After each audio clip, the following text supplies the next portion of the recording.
capítulo 1, versículo 21, dice de la siguiente manera: en el nombre del Padre, del Hijo y del Espíritu Santo.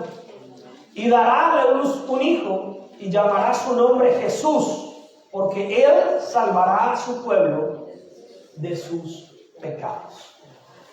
Señor, te damos infinitas gracias por tu amor. Infinitas gracias por tu paciencia con nosotros, por tu misericordia, por tu bondad. Porque cómo nos has amado, Señor, de una manera que nosotros no podemos a veces ni entender. Cómo nos has guardado a lo largo de todo este año, Señor. Cómo nos tienes hoy en este lugar, Señor, a sabiendas que muchas veces, Señor, ni siquiera a veces queremos estar. Pero es tu amor y tu misericordia la que impulsa nuestro espíritu, nuestra alma y aún nuestro cuerpo, Señor, para congregarnos, Señor, como dice tu palabra, como la gallina quiere reunir a sus polluelos para cobijarnos, para habitar, Señor, a la sombra de tus alas, para que tu palabra, Señor, retumbe, resuene en nuestros corazones, para que nos fortalezcas y nos bendigas con tu paz. Señor, gracias por cada hermano y cada hermana que está en este lugar. Gracias por aquellos que nos van a ver, Señor, a través del internet, a través de los medios virtuales. Gracias, Señor, porque tú sigues obrando y tú sigues trabajando en nosotros. Señor, te pido que quites toda distracción de nuestras mentes, de nuestros corazones, de los aires. Que quites toda preocupación, toda ansiedad, todo estrés. Que nos ayudes a disfrutar y a asimilar tu palabra y alimentarnos de ella, Señor, en esta hermosa mañana. Y que me permita, Señor, con sabiduría y entendimiento, abrir mis labios, Señor, para que solo salga la palabra que edifica, que levanta, que sostiene, que trae vida, que trae salvación a tu iglesia, a tu pueblo. Te lo pido en el nombre de Cristo Jesús. Amén y amén. Listo, ya estamos, ¿verdad? Ya se conectó, ya agarró impulso. Leíamos en el libro de los Salmos, capítulo 29, no lo vamos a leer otra vez, solamente que si usted tuvo la oportunidad de leerlo al iniciar el servicio, el libro de los Salmos en el capítulo 29 habla precisamente de la voz de Dios. Este libro lo estuvimos leyendo a lo largo de toda la semana en el devocional, y dice que es una voz que estruenda contra las aguas del mar, que derriba los cedros, que derriba las montañas, que acaban con los desiertos. Imagínense esa potencia, ese poder, esa autoridad. Y es la misma voz con la que Dios fortalece su pueblo y le bendice con paz. La voz que puede hacer tantas cosas, la voz creadora. Con la voz Dios creó todo lo que usted y yo vemos y aún lo que no vemos. Amén. Esa voz creadora quiere crear en ti un corazón nuevo. Esa voz creadora quiere crear en ti un corazón limpio, puro, recto delante del Señor. Así que prestarle atención a la voz de Dios es algo muy, muy importante, mis hermanos. Es algo valioso, algo que no tiene precio. Así que no se vaya a dejar distraer, no lo haga por mí, no lo haga porque el pastor va a decir, no piensen en eso. Piensen qué puede pensar Dios si ustedes atienden la voz de Él. Lo que yo pueda pensar no importa.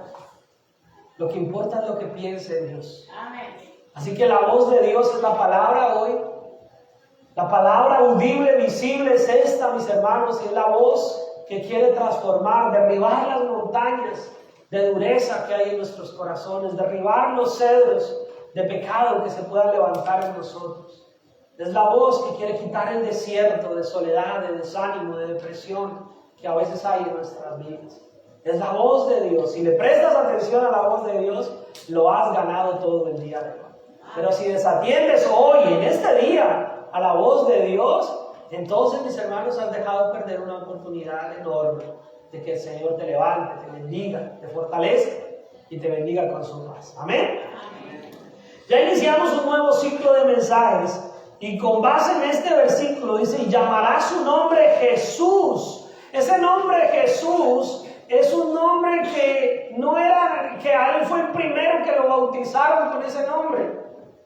No fue el primero que tuvo ese nombre, pero fue el que llevó el nombre con el significado correcto. Jesús viene de Yeshua, que viene de por allá muchísimos años más atrás, de Josué, también en el original hebreo, y viene desde Isa, porque Josué quiere decir el Dios de mi salvación, el Señor es mi salvación, pero Jesús quiere decir Él es la salvación.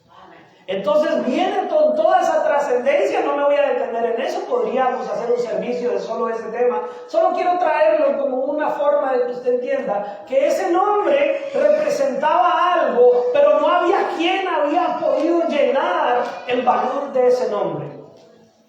Hay mucha gente que se llama como usted, ¿verdad? Y les decimos tocayos. Pero eso no significa que todos los tocayos son la misma persona, ¿verdad? Jesús fue el único que pudo llenar el significado de su nombre. El Señor Jesucristo fue el único que pudo realmente ser el Salvador.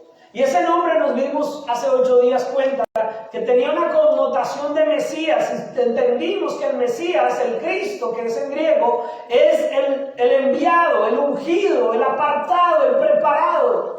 Y hace 8 días tuvimos toda esa enseñanza. Hoy vamos a mirar un mensaje titulado Hijo de David.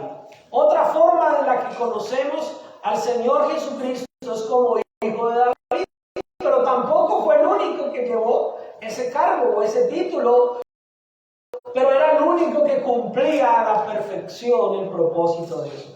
Mateo 1.1, vamos a entrar ya en la Biblia. Mateo 1.1, solamente vamos a leer el primer versículo. Únicamente eso, por el momento. Amén. Es importante que usted traiga su Biblia, use su Biblia, y si no, pues aquí se alcanza a ver, pero a veces no se alcanza a ver bien. A veces, pastor, por más que quiera, yo no veo esa pantalla, me han dicho hermanos, hermanas.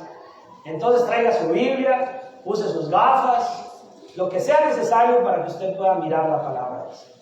Mateo 1.1 dice: el libro de la genealogía de Jesucristo, hijo de David, hijo de Abraham. Ahí ya hay mucha tela que cortar. Ahí ya nos metemos. Yo como pastor, cuando preparo estos mensajes, a veces digo, me estoy metiendo en unos líos, porque hay tanto para decir, tanto para hablar, que podríamos quedarnos ahí y no mirar ninguna otra cita, y hay mucho que mirar. El hecho es que está hablando Mateo de la genealogía del Señor Jesucristo, y empieza a decir, para los que de pronto no saben, y con respeto lo digo, para si alguien no sabe qué es la genealogía, es la línea de personas que le han antepasado, que han estado atrás de usted, o sea, su papá, su abuelito, su bisabuelo, su tatarabuelo, y de ahí todos los que cuenten para atrás. Esa es una genealogía. Otras personas le llaman el árbol familiar, ¿no? Entonces la genealogía de Jesucristo, dice Mateo, y la categoriza con 2 personajes. Dice, hijo de David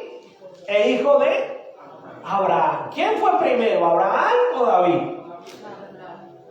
Eche memoria, eche memoria. ¿Quién fue primero, Abraham o David? Abraham. Pero Mateo, de una manera bastante intencional, eso no fue porque Mateo se equivocó o porque el Espíritu Santo le dictó mal, no. Hay una intencionalidad de David, de Mateo, al escribir primero que el Señor Jesucristo es hijo de David. David, como personaje de la Biblia, representa un hombre conforme al corazón de Dios. Así es como conocemos a David muchos de nosotros. Un hombre conforme al corazón de Dios. ¿Pero falló David? Sí. ¿Cometió pecados? Sí. Embarradas, decimos los colombianos. Sí. ¿La regó, decimos los mexicanos? Sí.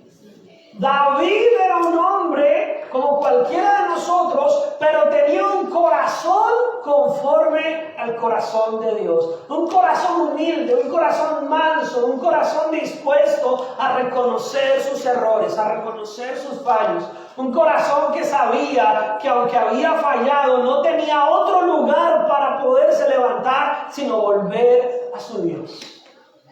Un corazón conforme al corazón de Dios es un corazón lleno de amor.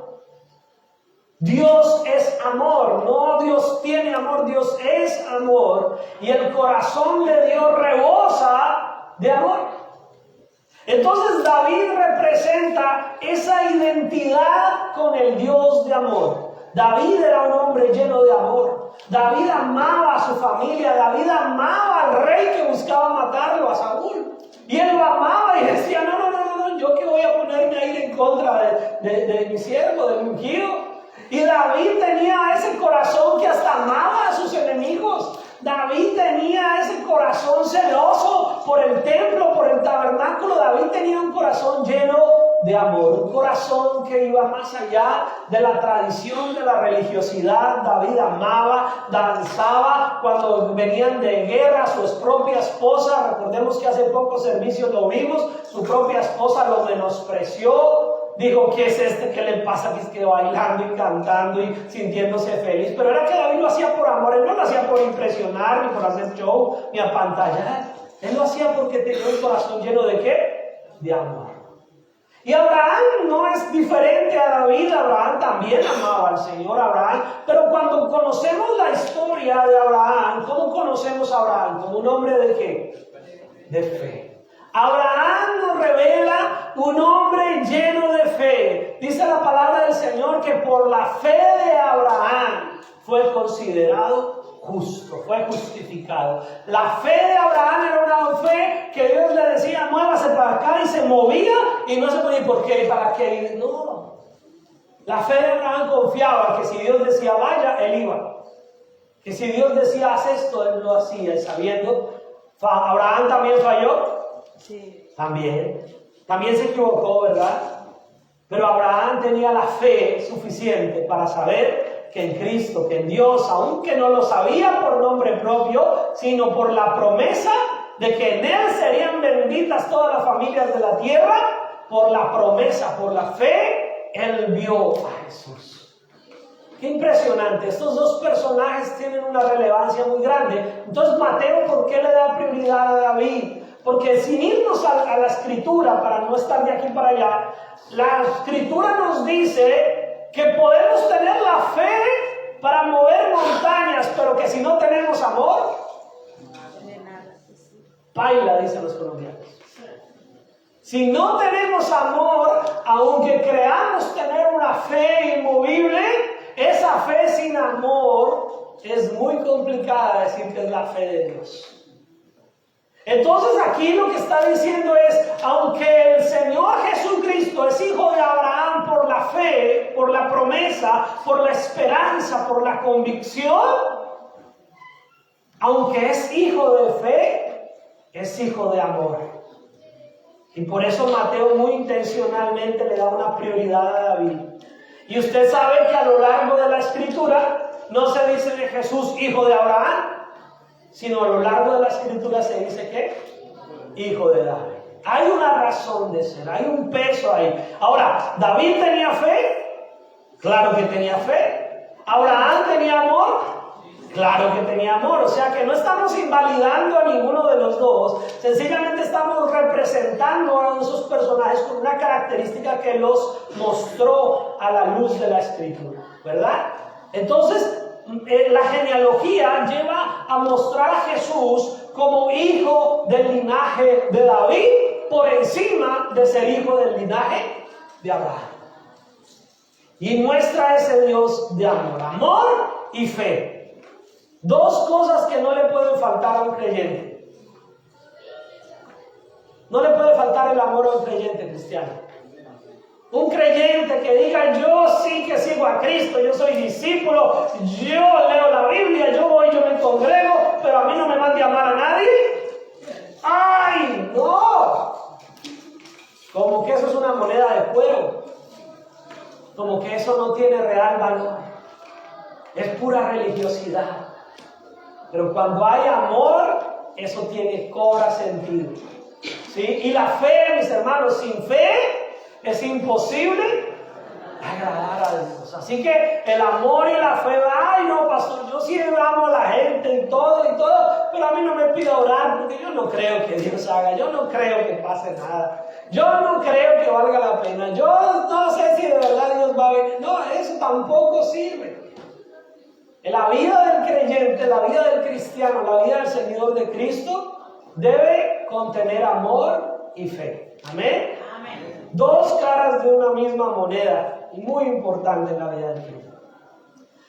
Mateo 1, 18, 21, ahí pegadito, no tiene casi que ni pasar la página, pero sí en algunas Biblias pequeñitas. Mateo 1, 18 dice, el nacimiento de Jesucristo fue así. estando desposada María, su madre, con José, antes que se juntasen, se halló que había concebido del Espíritu Santo. Entonces, muchos ya conocemos esta historia, pero por si acaso, les voy a contar otro poquito. Ella estaba desposada, no era casada. Desposada era comprometida para casarse. Si lo ponemos aquí en tiempos modernos, ya tenía el anillo, ya tenían la fecha, ya habían contratado los banquetes para la fecha, ya habían hablado con el pastor para que los casara. Estaba desposada, estaba comprometida en un año que era una forma tradicional de los judíos de decir: si ustedes ya se van a casar, tienen un año para que todo el mundo sepa que ustedes están comprometidos, y en ese año planear la boda. O sea, ella estaba todavía, aunque la palabra de Dios no aparece esa palabra, pero estaban de novios. Estaba desposada, quiere decir de novia comprometida. Ya era una situación seria, legal. Estaba futura a casarse con José. Y dice que antes de que se juntasen, o sea, antes del matrimonio, se halló que había concebido del Espíritu Santo. José, su marido, como era justo, o sea, era un hombre bueno y no quería infamarla, no quería hablar mal de ella, no quería que la apedrearan. Quiso dejarla secretamente, calladito. José como que dijo: mire María, yo la amo mucho, pero usted sabe que eso que está ahí no es mío. Y póngase en los zapatos de José y verá que no era fácil que le dijera: no, pero es que no he estado con nadie más. Eso solamente le pasó a María. Hoy en día, si alguien le dice eso, no le crea. Hoy en día, si no vaya a comer cuento, eso solo le pasó a María y ya. El hecho es que José, un hombre piadoso, un hombre temeroso de Dios, dijo: bueno, María, yo creo que el asunto hasta aquí llegamos los dos, pero yo no la voy a publicar, yo no la voy a avergonzar, yo no quiero que la apedreen, yo la quiero mucho, así que vamos a terminar así como que nadie se dé cuenta. Así como que calladito, yo me voy a ir y usted mira a ver qué hace con su chico. Así decían los colombianos. ¿Y usted qué hace con su niño? Y entonces dice la palabra del Señor que pensando él en esto, he aquí un ángel del Señor le apareció en sueños y le dijo: José, hijo de David. ¿Qué quiere decir? Que José era también de la descendencia, del linaje, de la línea directa de los hijos de David, hijo de Salomón, hasta que llegó a José. Y entonces José era del linaje de David y le dice: José, usted es del linaje de David. José, hijo de David, no temas, no tengas miedo de recibir a María, tu mujer, no tengas miedo de casarte con ella, no tengas miedo de continuar con tu vida con ella como lo has venido planeando, porque lo que en ella es engendrado, el bebé que ella tiene, del Espíritu Santo. Ya cuando José recibe ese sueño y un ángel se le aparece y le confirma, era la única para que él hubiera creído a María. No, de lo contrario no le había creído. Pero ya cuando Josué tiene esta experiencia, que tampoco es para todos, ¿no? Si alguno le dice: no, que tuvo una revelación de un ángel, hoy en día tampoco vaya a creer eso, ¿sí? Sencillamente eso era el caso específico de José y de María. Y entonces José ahora recibe ese llamado y le dice: lo que de ella viene del Espíritu Santo es: y dará a luz un hijo y llamará su nombre Jesús, porque él salvará a su pueblo de sus pecados. Aquí ya José ahora no solamente se desayuna o se despierta con la realidad de que María sí está embarazada del Espíritu Santo, sino que ese hijo que viene tiene un propósito muy grande. Si usted analiza, mis hermanos, y esto lo tengo preparado para otro mensaje más adelante, en el otro año, pero le doy este bocadito. Si usted analiza, José se enteró primero que María de la bendición tan grande que iba a ser Jesús. José, como hombre, como padre, recibe tremenda revelación, tremenda instrucción de parte de Dios. Sin embargo, cuando se refieren a Cristo como el Hijo de David, es porque hace referencia no tanto solamente a que viene de la genealogía o del linaje de David, sino porque había algo que se había profetizado en el Antiguo Testamento. Cristo, el Mesías, era el cumplimiento de la profecía de la simiente de David. No lo busque, yo se lo voy a leer para que usted no se salga ahí de Mateo. En Samuel capítulo 7 dice: y será afirmada tu casa y tu reino para siempre delante de tu rostro, y tu trono será estable eternamente. Conforme a todas estas palabras y conforme a toda esta visión, así habló Natán a David. David había recibido del profeta Natán una promesa de que su reino iba a ser afirmado eternamente. Ese eternamente implicaba que no iba a ser fácil que sus hijos fueran los que iban a mantener ese reino. Entonces Jesús es la promesa de que del linaje de David iba a venir un rey que iba a afirmar ese reino eternamente. El linaje de Jesús era tanto de José como de María. Todo esto que estamos haciendo es para que usted entienda de una manera histórica y el contexto. José, ya vimos que el ángel le dijo: José, hijo de David. Pero en Lucas, que tampoco lo vamos a mirar ahorita, pero usted que es curioso y le gusta leer la Biblia, lo va a buscar en su casa. Entonces Lucas también muestra el linaje de María y nos muestra que María también era del linaje de David.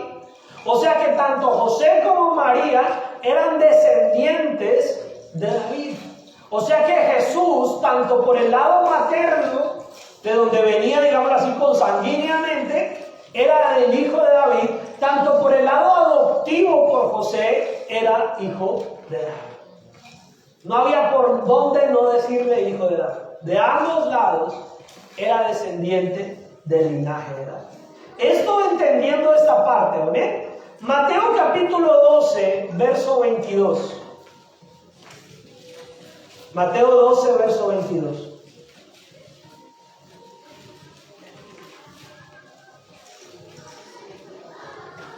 Amén. Entonces fue traído a él un endemoniado, ciego y mudo, y le sanó.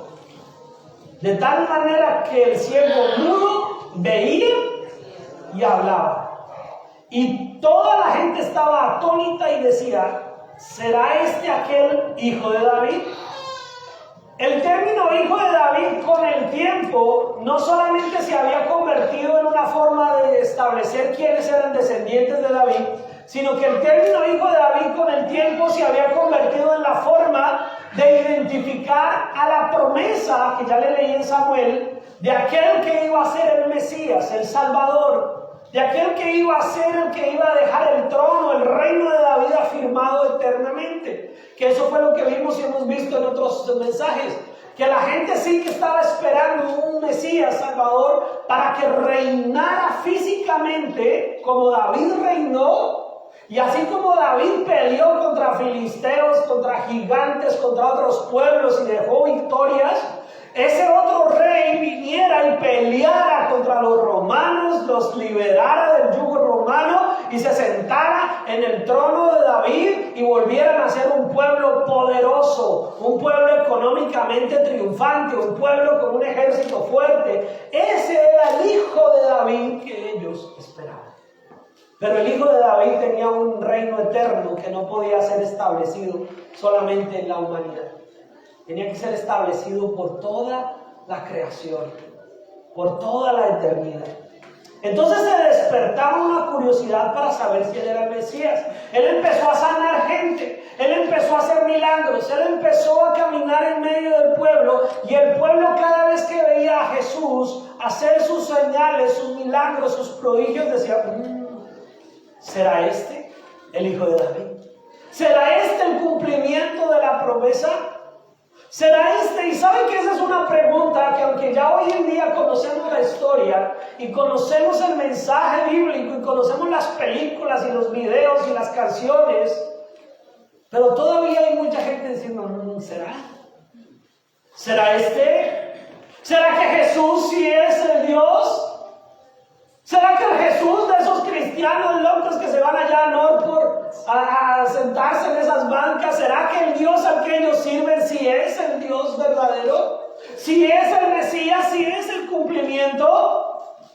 ¿Y usted qué va a responder? Yo no sé, pregúntele al pastor. O usted tiene una verdad en su corazón para responder. Amén. Amén. O usted puede decir con toda seguridad, sí es. Amén. Él es el Hijo de David, Él es la promesa, Él es el cumplimiento. ¿Y sabe por qué lo sé? ¿Le puede decir usted a la gente? Porque me ha salvado a mí. Amén. No a mí, no me va a señalar a mí, usted se señala a usted mismo. Porque usted me ha salvado a mí. Amén. Porque me ha rescatado. Porque yo estaba perdido y Él me perdonó. Amén. Porque yo estaba apartado y Él me aceptó. Entonces la gente sigue teniendo esta pregunta: ¿será Jesús aquel, el Hijo de David? ¿Será Jesús el Mesías? ¿Será Jesús el Cristo? Y ahí es cuando nosotros, como creyentes, como seguidores de Cristo, tenemos que tener los pies bien plantados en la palabra del Señor y tener sobre todo esa seguridad en su corazón para que usted y yo podamos dar respuesta a las preguntas que la gente se sigue haciendo. Amén. Usted tiene que tener claro en su corazón, porque no les estoy contando una historia, les estoy predicando la palabra del Señor. No solamente para que sepa históricamente por qué es el Hijo de David, es para que usted hoy tenga claro que al salir todos los domingos de la iglesia, que al salir todos los viernes de la iglesia, que al salir todos los ayunos de la iglesia, que al salir de la reunión de damas, que al salir de la reunión de jóvenes, que al salir de cualquier actividad que tengamos, o mensaje o momento que tengamos para compartir, usted allá se vuelve la persona que responde a la pregunta que el mundo hace: ¿será Jesús el Hijo de David? Amén. Es usted el que va a responder a esa pregunta. Por eso tiene usted que tenerlo claro. Por eso tiene usted que tener clara esa respuesta en su corazón. Porque si usted también es uno más de los que todavía se está preguntando: ¿será que sí voy a la iglesia? ¿Será que sí vale la pena ir? ¿Será que sí? Entonces necesitamos convencernos. Necesitamos que Dios siga obrando en nosotros. Mateo 20, 29.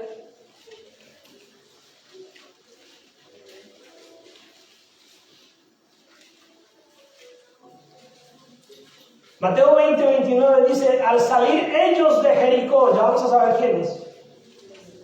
Al salir ellos de Jericó les seguía una gran multitud y dos ciegos que estaban sentados junto al camino, cuando oyeron que Jesús pasaba, clamaron, diciendo: ¿cómo? Señor, Hijo de David, ten misericordia de nosotros. Y la gente les reprendió para que se quede: ¡calle! ¡No moleste! Pero ellos clamaban más diciendo: Señor, Hijo de David, ten misericordia de nosotros. Y deteniéndose Jesús los llamó y les dijo: ¿qué queréis que os haga? Ellos le dijeron: Señor, que sean abiertos nuestros ojos. Entonces Jesús, compadecido, les tocó los ojos y enseguida recibieron la vista y le siguieron. Interesante que estos ciegos no lo habían podido ver realmente. Estos ciegos solamente sabían de la existencia de un hombre llamado Jesús que estaba haciendo milagros. Habían escuchado de él, pero no le habían visto. Sin embargo, sin haberle visto y sin conocerlo realmente, estos hombres gritaban: Señor, Hijo de David. Vemos que estaban ciegos de sus ojos, pero su corazón estaba despierto. Su corazón veía lo que otros no veían. Otros le decían: cállese, no moleste. Pero ellos estaban ciegos en sus ojos, pero su corazón decía: Él es el Hijo de David. Él es el Salvador. Él es la promesa. Y no le dijeron solamente Hijo de David, le llamaron Señor. Ellos estaban identificando, al llamarlo Hijo de David, ellos estaban declarando que Él era el Mesías. Eran ciegos físicos, pero al parecer no eran ciegos espirituales. Mucha gente ve con sus ojos físicos, pero le cuesta ver lo espiritual. Tienen visión 20-20, que es la forma como se evalúa la visión perfecta. Tienen visión 20-20, pero su corazón está ciego. Siguen sin mirar realmente a Jesús como el único que puede salvarles. Ven solamente lo que ven a través de sus ojos físicos, pero no han abierto sus ojos espirituales. Parece que estos ciegos solamente les faltaba ver físicamente, porque en su corazón habían visto al Salvador. Tenían claro que Él era el único que podía salvarles, ayudarles. Y ahí pasadito, Mateo 21, nos muestra ya cerca del final de la vida de Jesús dentro de su peregrinaje en la tierra. Y Mateo 21:8 dice que la multitud, que era muy numerosa, mire, en los 3 pasajes que hemos leído, había una multitud que estaba atónica y decía, ¿será este aquel hijo de David? En el otro texto que leímos había una multitud que quería callar a los que decían que él era el hijo de David. Y ahora vemos una multitud que tendía sus mantos en el camino y otros cortaban ramas de los árboles y las tendían en el camino. Pastor, ¿para qué lee eso? Eso es en abril. No, esa es la palabra de Dios y se lee cuando haya necesidad de leer. Y otros cortaban ramas de los árboles y las tendían en el camino. Y la gente que iba delante y la que iba detrás aclamaban diciendo, ¡Hosana al Hijo de David! Bendito el que viene en el nombre del Señor, ¡Hosana en las alturas! Cuando entró él en Jerusalén, toda la ciudad se conmovió diciendo, ¿quién es este? Y la gente decía, este es Jesús, el profeta de Nazaret de Galilea. Había una multitud ahora que clamaba y decía, Hosana al Hijo de David. Sin embargo, otros seguían preguntándose, ¿quién es este? ¿A quién invitaron? ¿Por qué le ponen esas ramas? ¿Por qué lo adoran? Hoy también la gente dice, pero ¿usted por qué tiene que ir el domingo a la iglesia? ¿Pero es que usted, el pastor lo obliga? ¿Es que le van a quitar allá algo? ¿Es que le ponen fallas y no va? ¿Usted es libre? ¿Por qué? ¿Quién es este? ¿Por qué usted tiene que hacer? ¿Por qué le tienden ramas? ¿Por qué gritan Hosana? ¿Por qué usted tiene que cantar? ¿Por qué usted tiene que adorar? ¿Por qué usted está allá a las 10:30 y no a las 11? No, pues si el servicio es a las 11, ¿por qué va a llegar a las 10:30? Habrá gente también que dice, ¿quién es este? ¿Quién se ha creído? ¿Por qué están tendiéndole tanta adoración y tanta alabanza? ¿Y usted qué va a contestar? Yo no sé, pregúntele al pastor. ¿Sí va a contestar eso? ¿O va a saber porque yo le amo?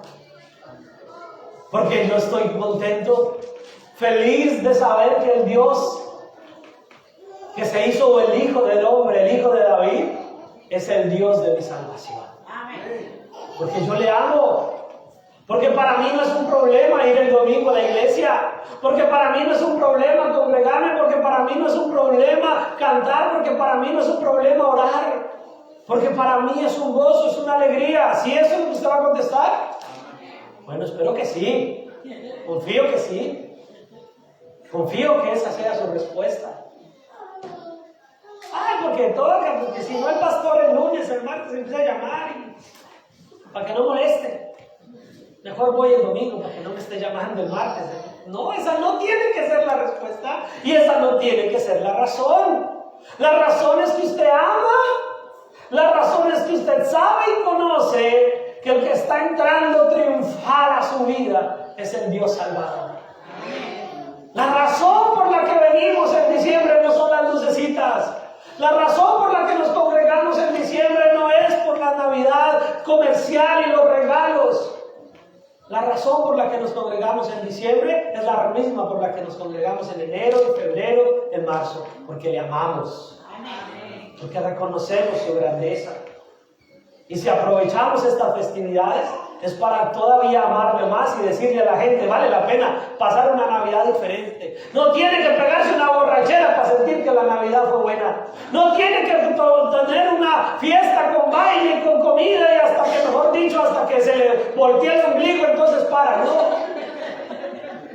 Puede estar con el mismo gozo, con la misma libertad, adorando al Señor en la congregación, compartiendo en familia, en su casa sanamente, llenándose de alegría y de gozo, porque el Dios que ha nacido, el Hijo de David, ha nacido en su vida, en su corazón. Amén, aleluya. Y que lo vean feliz y que lo vean gozoso. ¿Y qué se dice a usted? Definitivamente sí le lavó el cerebro ese pastor. No fue el pastor. Sí me lavaron el cerebro, pero no fue el pastor, fue Cristo. Amén. Y me lavó el cerebro, el corazón, el alma. Mi pasado, mi presente, mi futuro ha sido lavado con la sangre del Cordero. Amén. Y lo invito para que usted también sea lavado. Amén. No se deje intimidar, no se deje avergonzar, no se deje. Si le dicen loco, póngase feliz. Si le dicen cuerdo, diga claro que sí, soy el más cuerdo. Porque tengo la palabra de Dios morando en mí. Amén. Así que nosotros, mis hermanos, no podemos estar callados cuando hay un mundo que dice, ¿y quién es este? ¿Cómo así que tiene que ir a la iglesia el 23? ¿Cómo así que tiene que ir a la iglesia el 30? No, no tiene, hermano. ¿Usted quiere o no quiere venir? Yo tampoco los puedo obligar, yo los invito como pastor. Pero yo a nadie iba a sacar de la casa, alguno no iba a sacar de la casa así como con un collar y lo traigo aquí amarrado. No, ¿verdad que no? La invitación está. La decisión es suya. Amén. La decisión es suya para seguir a Cristo con todo su corazón. Así es. Para seguirle usted no solamente tendiendo la rama, sino tendiéndole su vida. Gritando Hosana al Hijo de David, a la promesa de que Él es la salvación de un reino eterno. Pero la gente seguirá preguntando, ¿quién es este? Y dice la palabra en el versículo 12, y entró Jesús en el templo de Dios y echó fuera a todos los que vendían y compraban en el templo. Y volcó las mesas de los cambistas y las sillas de los que vendían palomas. Eso lo hemos explicado en otros servicios, así que no se vaya a aturdir si ahorita no lo explicamos.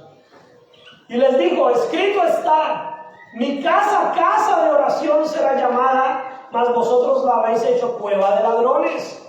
Y vinieron a él en el templo, mire otra vez, esta es la parte que quiero que usted encuentre. Y vinieron a él en el templo ciegos y cojos y los sanó.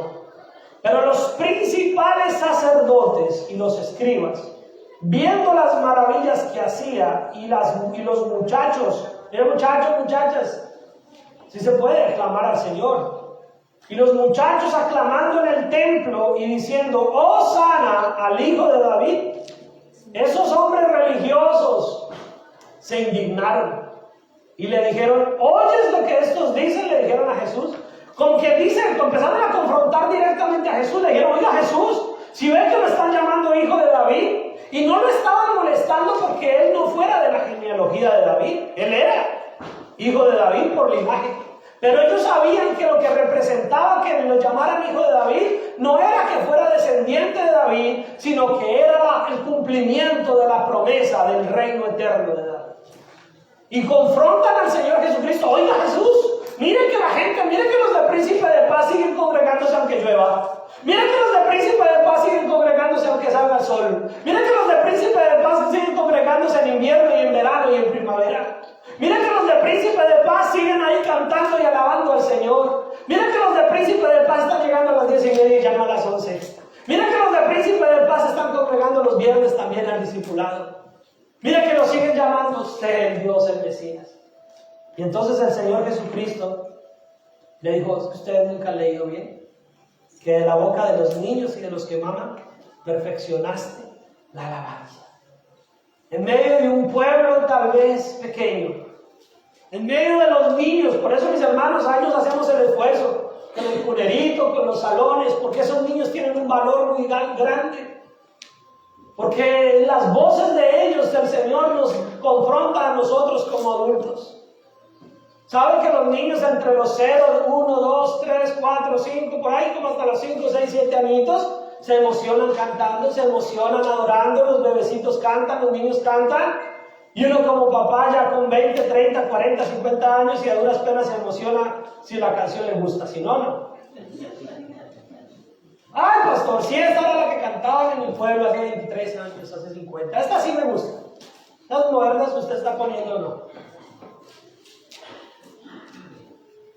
Pero el Señor está diciendo que de los niños, de una inocencia, de un corazón inocente, porque el que no se hace como un niño no entrará en el reino de los cielos.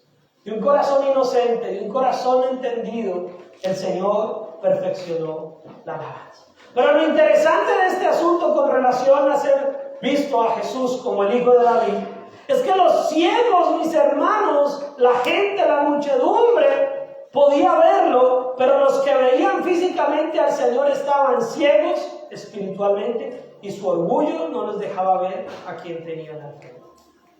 Estos fariseos, estos saduceos, estos escribas, tenían al Señor Jesús ahí en sus narices y no lo veían como el Hijo de David. No lo veían como el Mesías. Por eso no se deje tampoco avergonzar, porque el científico tal es ateo y dice que no hay Dios. Pues podrá tener los ojos físicos muy abiertos, pero es ciego espiritualmente. Ay, es que mi patrón, mi jefe, tiene 25 títulos, sabe 20 idiomas y dice que no hay Dios. A usted eso no le importa. Porque pueden ver, pueden tener todo el conocimiento de este mundo, pero están ciegos si no han visto a Jesús. Porque Jesús está igual de presente hoy. Su palabra sigue sonando. El mundo celebra la Navidad. Cada vez se celebra más la Navidad en el mundo. ¿Sabía eso? Que ya hasta los países que no eran cristocéntricos y los países orientales que no, ya están celebrando la Navidad por el jojojo, por el Papá Noel, y por los regalos, y por la comida, y por todas las luces, y toda la fiesta. Y aunque no lo quieran reconocer, y aunque digan que no es una Navidad cristiana, la Navidad existe porque Cristo nació. Amén. Ah, que es que tenía un origen pagano. Todas las cosas que tenemos hoy en día tienen un origen pagano. Nada nació de una fe pura y limpia. Los nombres de los días que usted conocemos, lunes, martes, miércoles, tienen un origen pagano. Los nombres de los meses tienen un origen pagano. La fiesta del sortilegio que se usaba antes del Señor Jesucristo tenía un origen pagano. Pero Cristo vino precisamente a restaurar, a limpiar, a todo lo que se había perdido, a hacerlo diferente. Amén. Así que la Navidad, lo que celebramos hoy, tiene un peso en el nacimiento de nuestro Señor Jesucristo. Pero la ceguera de este mundo dice, no vaya a mencionar a Cristo.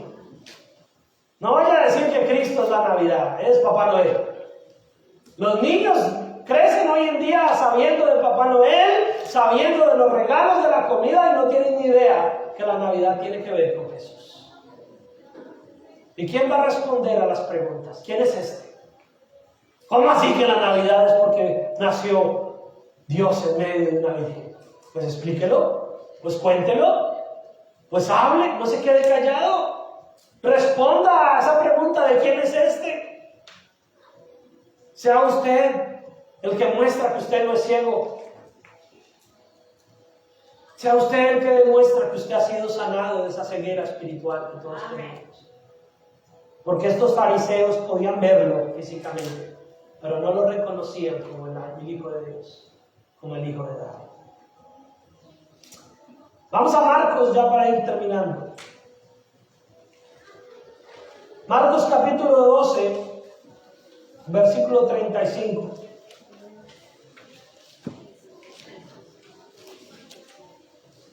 Amén. Marcos capítulo 12, versículo 35.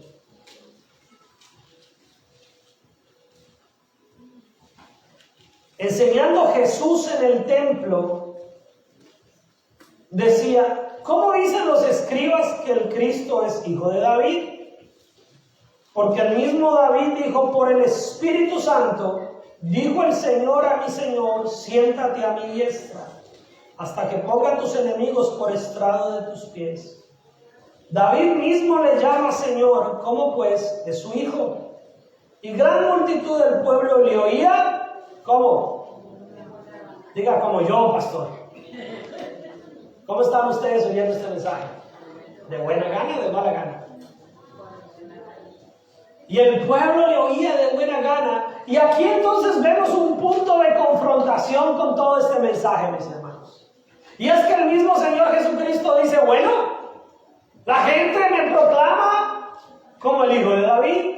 Los ciegos dicen, Señor, hijo de David, ten misericordia de mí. La gente dice, tú eres el hijo de David. La gente se pregunta, ¿será este el hijo de David? Y otros al escuchar que me ovacionan como hijo de David dicen, ¿quién es este para que le digan hijo de David?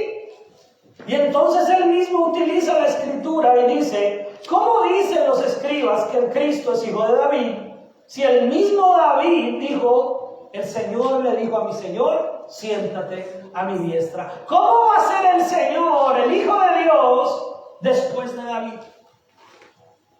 Entonces él hacía esta interrogante y Jesús exponía la ineptitud de los líderes judíos como maestros. Jesús lo que les estaba diciendo es que ustedes son ignorantes de lo que en el Antiguo Testamento se enseñaba respecto a la verdadera naturaleza del Mesías.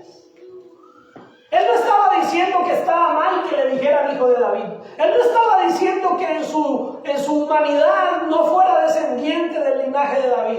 Él lo que estaba diciendo es que desconocían que el Mesías, al que se le llamaba hijo de David, era antes de David.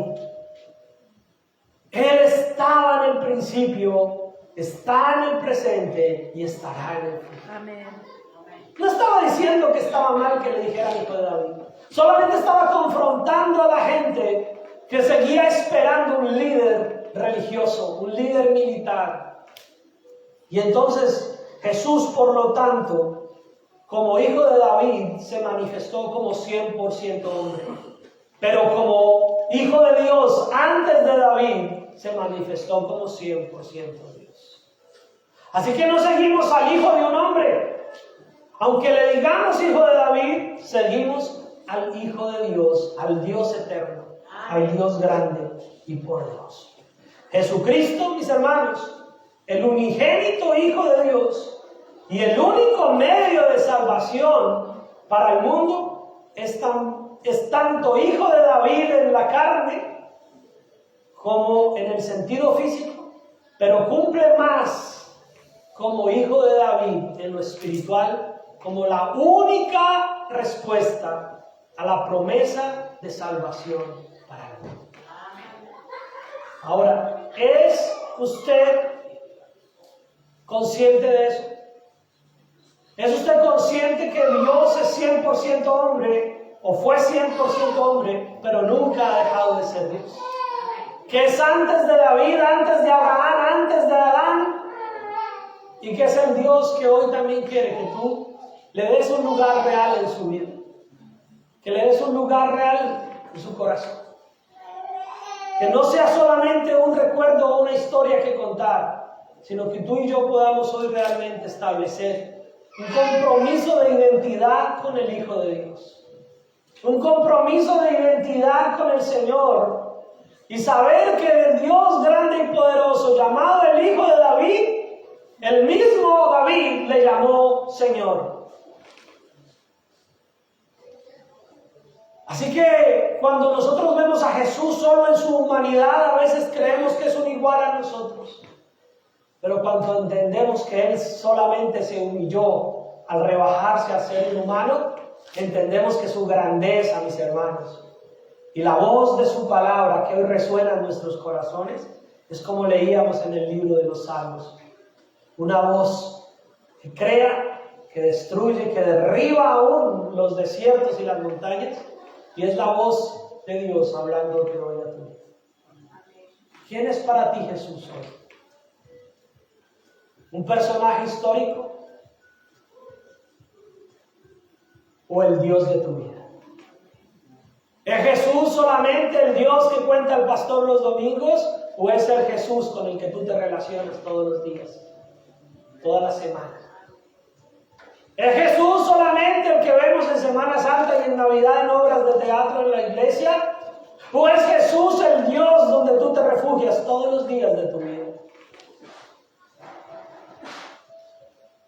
Tal vez tengamos dolores, problemas, tal vez hasta se nos esté yendo la visión física, pero que no se te acabe la visión espiritual. Porque aunque estos ojos se apagaran, nuestro corazón tiene que seguir viendo a Jesús como el Señor. Ay, es que si Dios no me sana, entonces yo no voy a creer en Él. No, pues aunque no te sane, tienes que creer en Él. Porque cojos, mancos, ciegos, como nos muramos, allá en la eternidad, no necesitaremos de gafas, no necesitaremos de muletas, no necesitaremos de nada. Allá estaremos plenos. Y es preferible, dice la palabra del Señor, que lleguemos tuertos al reino de los cielos y no con los ojos viendo a la tormenta eterna, a la condenación eterna. Muchos tal vez dirán, yo no necesito de Dios porque no me duele nada, veo perfectamente y no necesito nada que me ofrezcan los cristianos en las iglesias. Tal vez tendrán sus cuerpos perfectos, su economía perfecta, pero si no pueden abrir sus ojos espirituales y ver a Cristo, en su perfección serán condenados. Pero nosotros tal vez con nuestras dolencias, o con nuestros quebrantos, o con nuestras situaciones, aunque ciegos físicamente llegáramos a estar, lo importante es que nuestro corazón esté vivo y vea al Hijo de David y vea al Señor como la respuesta a nuestra necesidad. Padre Celestial, vamos a orar, mis hermanos, y no de una manera religiosa ni ritualista. Si usted ha entendido el mensaje, si ha comprendido que usted es la respuesta para un mundo que se pregunta, ¿quién es este? ¿Será este Jesús el Dios? Dígale al Señor, Señor, perdona si he sido mudo, Señor, y no he hablado. Perdona, Señor, si he sido ciego y no le he mostrado a otros, Señor, el camino. Perdóname, Señor, si yo he callado a aquellos que le dicen Hijo de David. Pero hoy, Señor, queremos ser la iglesia que habla, que proclama, la iglesia que grita y que responde a las preguntas que un mundo ciego tiene, Señor. Ayúdanos a responder con claridad, con seguridad y con la sencillez de corazón de que hemos creído en el Hijo de David, en el Dios de amor, en el Dios de misericordia, en el Dios de perdón, en el Dios de salvación. Señor, que cuando el mundo nos confronte, que cuando el mundo nos pregunte, que cuando el mundo quiera interponerse en nuestro caminar contigo, tengamos una respuesta, Señor, en nuestra boca. Tengamos una respuesta que proclame tu nombre. Tengamos una respuesta que te hable, Señor, y que hable al mundo de ti. Perdónanos, Señor, si no lo hemos hecho como hemos debido. Pero hoy estamos dispuestos, Señor, en esta Navidad y en estos tiempos, y no solamente en esta época, sino desde aquí en adelante, Señor, a tener una respuesta viva en nuestros labios, una respuesta viva en nuestros corazones, a decirle al mundo, Él es el Hijo de Dios. Él es la promesa, Él es el Hijo de David, Él es la salvación de un mundo que necesita salvación. Señor, gracias por tu palabra. Gracias por ser el Mesías y Salvador de nuestra vida. Gracias por habernos rescatado y habernos sacado, Señor, de nuestra condenación. Gracias por habernos perdonado y redimido. Gracias por habernos abierto los ojos físicos y espirituales. Gracias, Señor, porque has sido tú el que nos ha sostenido y nos ha traído hasta este día, Señor. Padre, que esta época de Navidad, que este tiempo de celebración, Señor, no sea para que la gente se aparte, Señor, y se aleje. No sea para que los que tal vez durante 11 meses han gritado Hosana al Hijo de David, en estas festividades te crucifiquen otra vez, Señor. Sino para que más bien sigamos proclamando que tú eres el Dios, que tú eres el Señor. Padre, ayúdanos, danos fuerza espiritual para librar, Señor, nuestra alma de la tentación, del pecado. Ayúdanos, Señor, a seguir proclamando que tú eres el Hijo de David. Señor, Hijo de David, ten misericordia de nosotros, gritaban, Señor. Hoy nosotros te decimos, Señor, ten misericordia de nosotros. Ayúdanos, Señor, a seguir Ayúdanos a obedecerte. Ayúdanos, Señor, a darte toda la gloria, toda la honra y toda la alabanza por los siglos de los siglos, Señor. Muchas gracias, bendito Dios. Muchas gracias, Padre Celestial. Damos gracias al Señor y damos gracias a todos los hermanos que también vieron el servicio